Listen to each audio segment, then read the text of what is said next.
what is a routine? Why we should not meditate daily?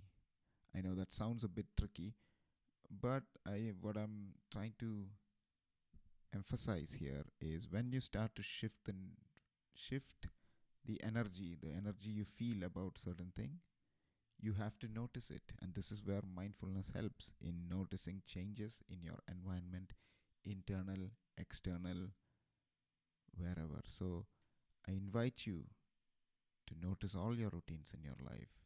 And if there is any routine which is starting to change its flavor, shape, I invite you to investigate it further, become accepting, and nourish it, and understand it a little deeper. So, what is a routine, and how do we, as people, become so caught up in a routine which may be unhelpful? And why is it that we are not able to break free from them? And these are questions which are very difficult to answer, and it's very individual. But for most part, where I think we can all have a little understanding is in our own energy. So noticing our own mind, our own body can give us answers, give us clues even on where we need to focus. So today's practice, I invite us to look at something around that energy.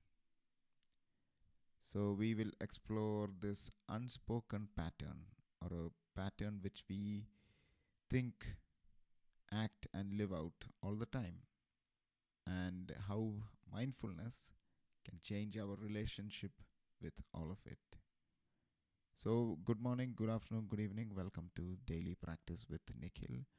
And today's episode or today's practice is about the doers. So, if you're a doer, go getter, cross it off the list type, this is what you need to listen to. So, we all have heard of procrastination, and I know we have many master procrastinators in our mix. But what we are going to discuss today is something different. It's a lesser known sibling of procrastination, and it's known as precrastination. So it is not delaying things, but doing them too soon. And not out of any calm confidence, but out of fear or anxiety. So we'll unpack this really interesting aspect of our human nature, this procrastinating tendency, and offer some advice and maybe some tools we can take away and to practice with. So that is our practice today. So welcome, good morning, good afternoon, good evening. And if you have any thoughts about this, please feel free to share it in the comments, and we can get back to it as soon as we can. So let's define what it is. Let's define what procrastination means. It's the tendency to complete a task as soon as possible, often at the expense of efficiency or well-being, just to get them off the mind. And there was this fantastic experiment in 2014 where they asked participants to carry one of two buckets down a hallway. One was closer to the end, and the other bucket was closer to the start where the participants started. And most people in that experiment chose to pick the closer to the start bucket, even though when you think about it, it's more work to carry that bucket all the way across the hallway. Why? And because picking up the first bucket gave them a sense of mental relief. A task had begun. The tension was released. But that's the trap. You're not solving the task. You're solving the feeling of having a task. So procrastination is kind of a coping mechanism disguised as productivity. So you're doing the task not because it's the best time to do it, but because your nervous system wants to feel light right now. So this could be in real life, this could manifest in over response to emails. You answer every email or message at the moment it lands, even if you are in the middle of something else. And the cost? You're constantly interrupted in deep work. You drain your focus and create the illusion of urgency where there is one. And I have done this many times. I keep doing it, but I keep catching myself in understanding how we can really get into procrastination tendencies. The other real life example of procrastination is over prepping. You pack for your vacation 2 weeks early, not because you're excited, but because you can't relax knowing it's not packed. Then you bring on the worry for 2 weeks that you forgot something, and anyway, it just turns into another form of anxiety. Then there is the early task completion anxiety. You finish a report or assignment way before it's due, but then feel unsettled because you rushed and want to redo parts later. The relief becomes regret. Then there is overscheduling. Your stack you stack your calendar with tasks and calls early in the week just to feel like the week is under control, and you burn out by Wednesday. If these examples resonate, sounds familiar, or you think that these are, I'm talking about you exactly, then not to worry, you're not alone. These are not bad habits. These are not things which we uh, are not things we do badly, or things it's something which is not supposed to happen. These are things which happen to all of us. All of these examples have happened to me and is happening to me right now. The difference I want us to take away is that we can manage these, is that they come with a cost, and are we paying the cost, and how are we paying the cost, and how can we bring it back? How can we do that report in the right amount of time? How can we know that picking the bucket at the end of the hallway is much easier and less is more of a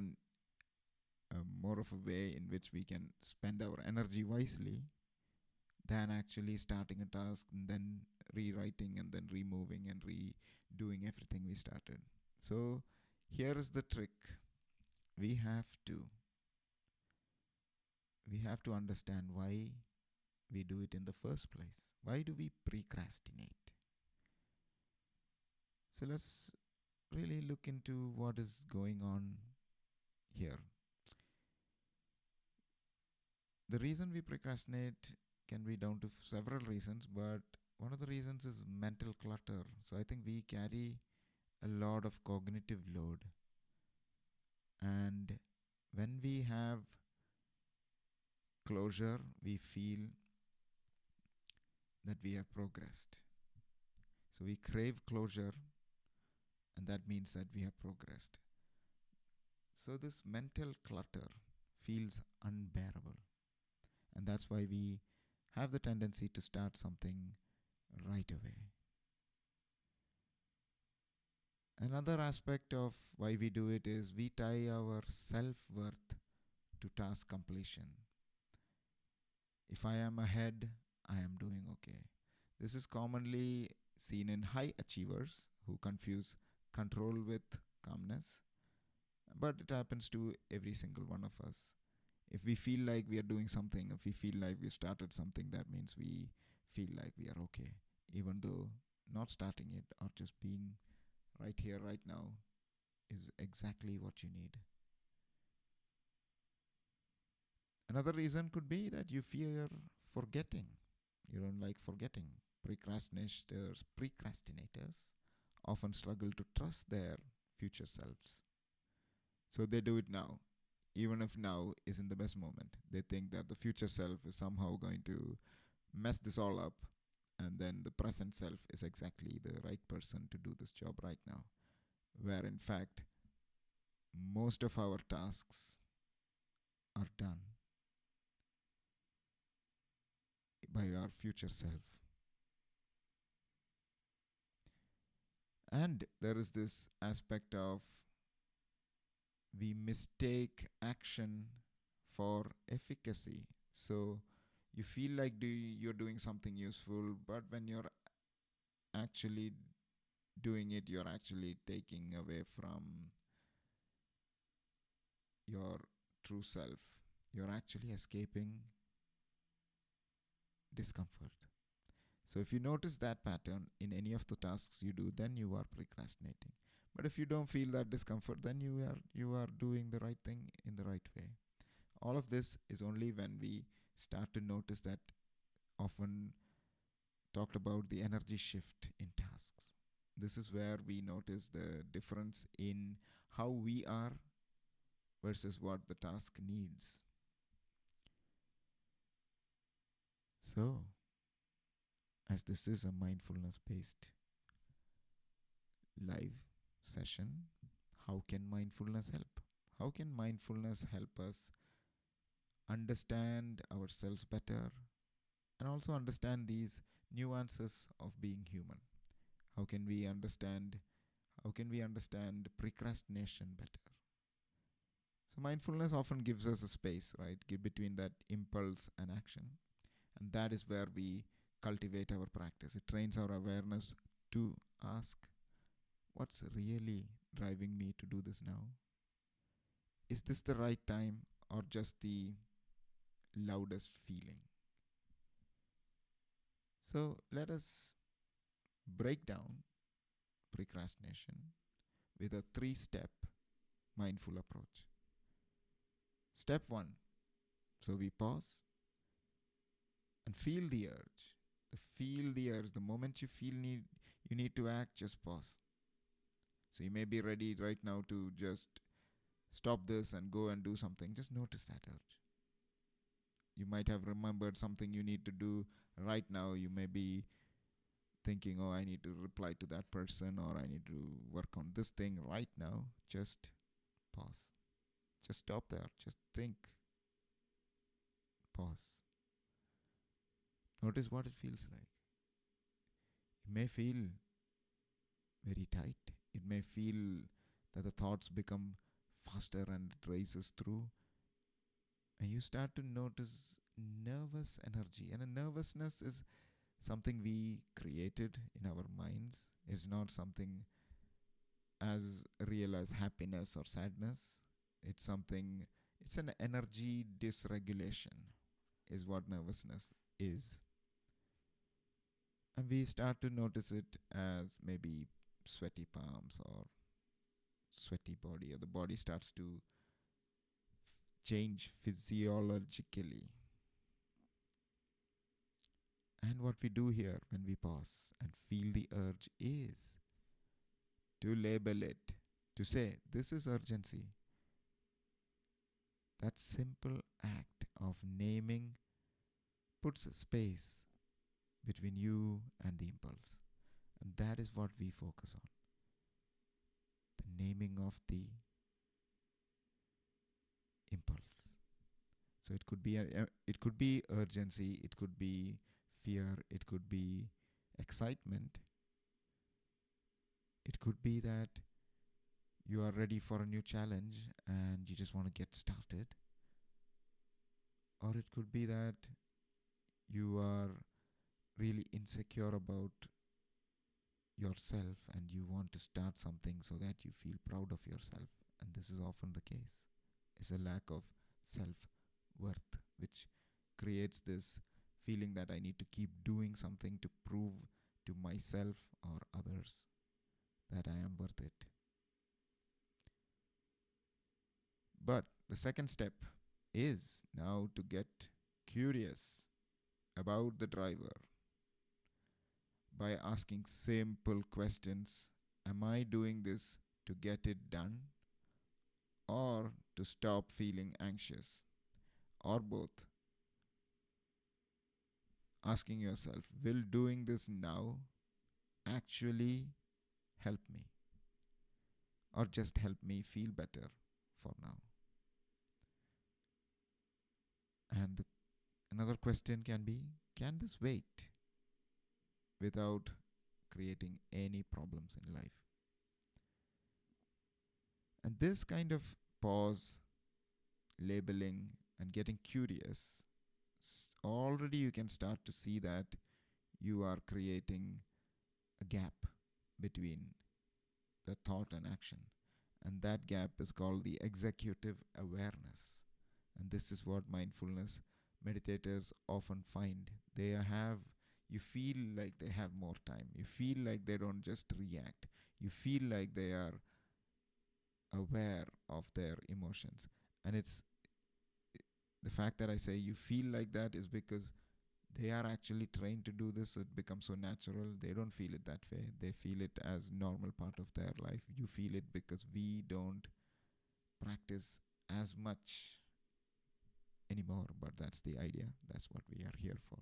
So hopefully, when you practice, when you come back to stillness, when you come back to just noticing, labeling it, being curious, you start to build this executive awareness, the capacity to think long term, even when emotions are really loud. And step three, just take a breath and decide.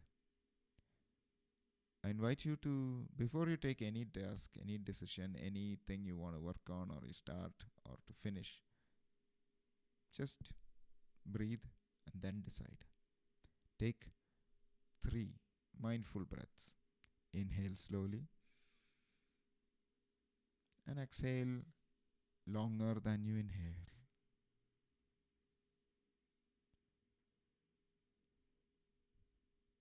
Then choose consciously whether or not to act. So, let us get into a short practice together. You can do this seated, eyes open or closed, however you wish. Let's bring something really close to your heart. Think of something on your to-do list right now that feels urgent, but isn't really truly urgent. So if something is really urgent, please go attend it. But it is something that feels urgent and something that may be tugging you for a while now. So notice how that feels in your body.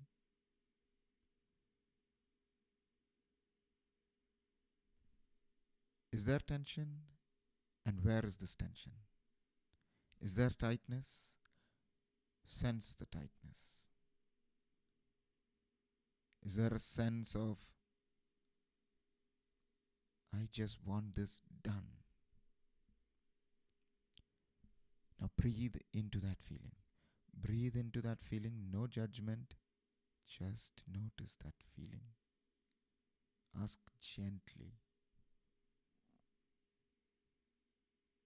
what am I avoiding by doing this early?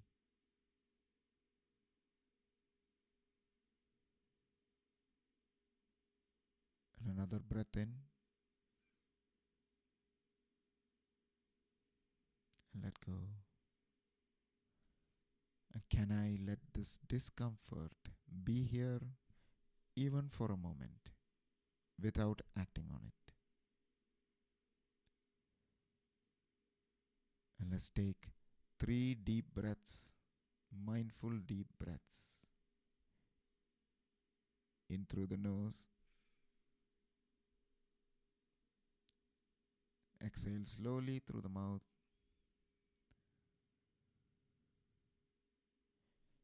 In through the nose. Exhale slowly through the mouth. And as you finish, one more inhale through the nose. Exhale through the mouth.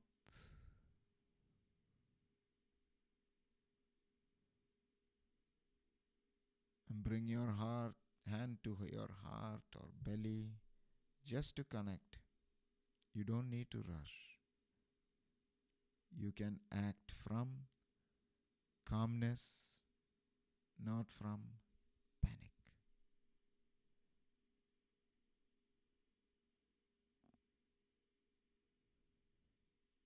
So I invite you to stay here for as long as you need and notice anything that has shifted in your awareness.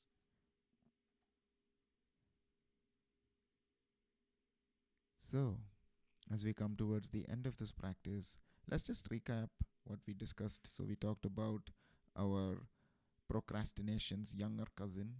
Precrastination feels like control, but it's really avoidance. It costs us clarity, energy, and sometimes quality. And mindfulness practices builds the ability to pause before the impulse of acting too soon. And the pause is where your real power lives. So, if this resonated with you, try this practice this week. Before doing anything that feels urgent, ask, am I doing this to move forward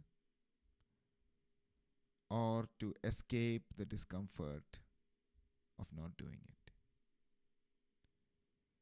And let your breath guide you. Let mindfulness help you reclaim your calm. So thanks for being here. Thanks for being part of this. And if you found this useful, please feel free to engage, comment, share, follow, because the more people this gets to, I think this can help a lot more people. So can always help a lot of people to understand themselves and also help others. So they may just get the understanding and everything that goes along with it. So until next time, this has been another daily practice with Nikhil. I hope you liked it. Hope you enjoyed it. Hope you don't procrastinate anymore.